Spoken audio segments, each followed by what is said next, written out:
What I'm about to share with you might be the best news that you've ever heard if you were ever worried about buying, holding, and especially selling precious metals. Let's talk about it as we explore.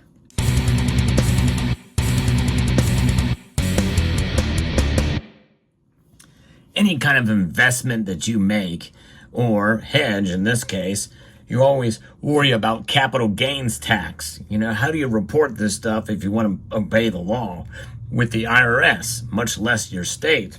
Well, according to a new report, this is going to be a dramatic change, not only in terms of where we go from here in taxes on precious metals, but also in what may have been wrong for the longest amount of time, and that part may make you pretty upset. Yes, gold and silver. When we buy it precisely because, well, the Federal Reserve has really been abusing the value of this. This thing is a debt instrument. It has been losing value for many, many years. So whenever we buy precious metals, we buy it to protect ourselves against an ever-inflating dollar. In other words, a dollar that's losing value. This is why it's always good to get the best value you can for your money whenever you're buying precious metals.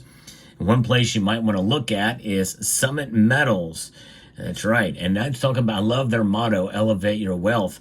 And that really is it. Which would you rather have to elevate your wealth? Something that's been tried and true for thousands of years, gold and silver, or this, which is a losing proposition? This thing has lost over 20% of its value since 2020. So when we think about that, and we think about the gains that we might see, much like what we saw in the previous year here, gold and silver have done very well. How do you measure those gains? And whenever you go to sell, you might trigger what's called a 1099-B form. And I was first alerted to this by a member of the community who sent me a link to a video from Vermilion Enterprises. And they have a really good video about this, about the reporting changes there from the IRS 1099-B form. But the thing is they didn't attribute their source, and I tried to ask and post in the comments to find out what was going on there, and my comments didn't go through, which is a YouTube problem, not a Vermilion Enterprises problem. But I did some research upon looking at this last night, and I couldn't find anything on the IRS website. There was nothing there about this. But I did find, upon further research, the organization that was referenced there, that's the National Coin and Bullion Association. This organization has posted a press release over at thegraysheet.com. I'm going to be referencing here, and it will eventually be indeed applicable and shown in a future update over at the IRS website. Now, precious metal coins and $1,000 face value bags of 90% silver no longer fall within the scope of reportable items. That is good news, folks. Of course, it's kind of unnerving that it would ever be considered taxable, no matter how much you had of the 90% silver products or any kind of gold coins. Now, we know that eagles, both gold and silver eagles and buffaloes, were exempt anyway. But if you had coins from any other country, well, they would not be at a certain level from what we understood. So, the National Coin and Bullion Association has received clarification from the Internal Revenue Service as to which items need to be reported on IRS Form 1099-B. In December of 2023, NCBA, which again is the National Coin and Bullion Association, initiated discussions with the IRS to seek clarification on reporting requirements for dealers on precious metals, or in precious metals. The effort was spearheaded by Gary Canals, who is an NCBA member and owner of Canals and Associates, alongside NCBA General Counsel Jimmy Hayes, who played a pivotal role in engaging with the IRS Office of Chief Counsel. So that's good. I'm glad they went right to the legal team there at IRS to get some clarification on what's going on here with precious metals and taxation. The inquiry stemmed from discrepancies observed in the application of IRS Revenue Procedure 92-103, particularly concerning the compliance of specific precious metal coins in $1,000 face value bags of 90% silver with Commodity Futures Trading Commission CFTC approved regulated futures contracts. Yes, and that is something as well that I researched and could not find any definition of what RFC over at the CFTC available or what would be eligible as under that contract. There's nothing I could find there. But following an extensive investigation, and that's what it took because it really wasn't clear, not only on the IRS website, but either at the CFTC's page or elsewhere. It's crazy. The NCBA determined that current CFTC approved regulated futures contracts for precious metals predominantly mandate delivery in bar form. That's the key here, folks, in bar form from approved brands. Now you notice there's no bars here that I'm showing you right now because they will not be eligible for taxation either. That's the good news, folks. You're going to love this. I'm going to sum this up for you later, and I'm going to show you my first gold coin of 2025 here in a moment. Stay tuned for that. This is exciting. Now, so the approved brands adhering to specific purity standards. This mandates this delivery in bar form with these approved brands. Consequently, precious metal coins and $1,000 face value bags of 90% silver no longer fall within the scope of reportable items under these contracts, which was contrary to prior practice. Go to any bullion dealer website. I did. And they will tell you that you do need to report $1,000 face value bags of 90% and other coins as well. Through multiple exchanges with the IRS Office of Chief Counsel, including meetings and emails, an attorney with the IRS confirmed that these items are not reportable under current CFTC-approved contract requirements. This informal ruling will be reflected in updated instructions for IRS Form 1099-B, sales of precious metals. And I looked, and so far it's not been the case yet. And by the way, this clarification came out back in March of 2024. So it's crazy, and we're just now hearing about it. And thanks to Vermilion Enterprises, who was alerted by another agency that was assumably was in touch with this organization. Now, it is underscored that any future changes to CFTC-approved contract requirements could potentially impact the status. Well, that makes sense. NCBA will continue vigilantly monitoring any developments in CFTC regulations that may affect reporting requirements. Now, let me just break this down for you, folks. That means you do not have to worry about any of your gold or silver products at all, unless you have 3 kilobars of gold or 1 100-ounce bar of gold, which are the contract sizes. That's number one. Any of those two. In other words, if you have 1 kilo bar of gold or 2 kilobars of gold, those do not need to be reported if you sell them at any given point in time, which I think is a 24-hour period.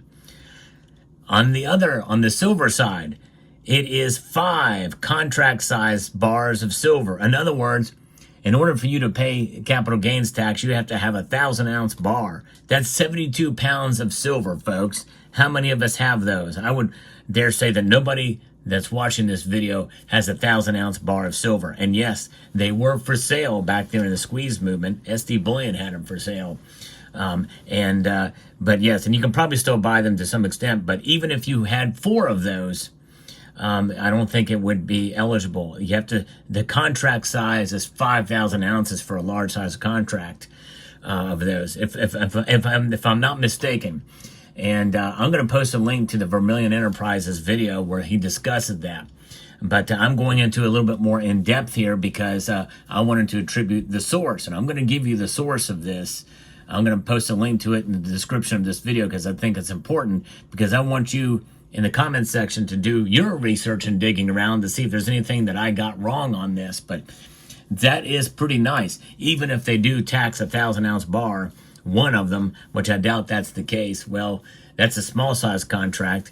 You know, that's still likely none of us are going to have those. In fact, Vermilion Enterprises says he's never seen one of those bars come through his shop. So, NCBA Executive Director David Crenshaw expressed his satisfaction with the outcome, stating, We are pleased to have clarification from the IRS regarding reporting requirements for dealers in precious metals. The change underscores the importance of proactive engagement with regulatory authorities to ensure compliance within the industry. By seeking clarification and actively engaging with regulatory authorities, NCBA reaffirms its commitment to upholding compliance standards and ensuring its members remain informed while navigating the complexities of reporting requirements in the precious metals market. Thank God for NCBA. I'm telling you, folks, this is good news, but you might be pretty peed off if you're listening to this video and thinking to yourself, well, if it's clarification on existing rules, I have been paying taxes on the precious metals that I've been selling for years, or what have you. And that just goes to show you the failure of government and these agencies that are not specific as to what is and what's not.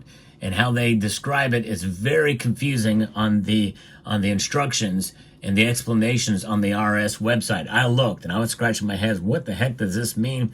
What would be considered, 25 coins here? The silver they use as an example too, or what have you. It's crazy. And you have to, references the regulated contracts here, the regulated futures contracts from the CFTC. It's like, where do you find that? What are those criteria? It's crazy. So in light of this clarification, the NCBA concludes that only approved brands of precious metals and specified ounces and purity are to be reported. And basically, based off what I outlined before, acknowledging the dynamic nature of approved brands, the association has withdrawn its terms to be reported, resource, and temporarily discontinued its broker reporting information pending updates. In other words, there's been a lot of people been paying taxes on precious metals that haven't needed to, if this is right.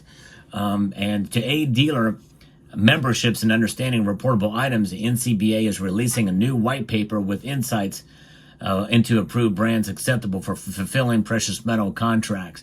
And I've not looked around to see what's there yet for that, but this is something else for sure. And hopefully that we'll see some of this stuff come to light and be more transparent and easier to navigate. But I think that about sums it up. I think this is great news for the industry for sure, and great news for you, especially if you've accumulated an appreciable amount and need or have to sell it, or even want to sell a good lump of it at a certain time.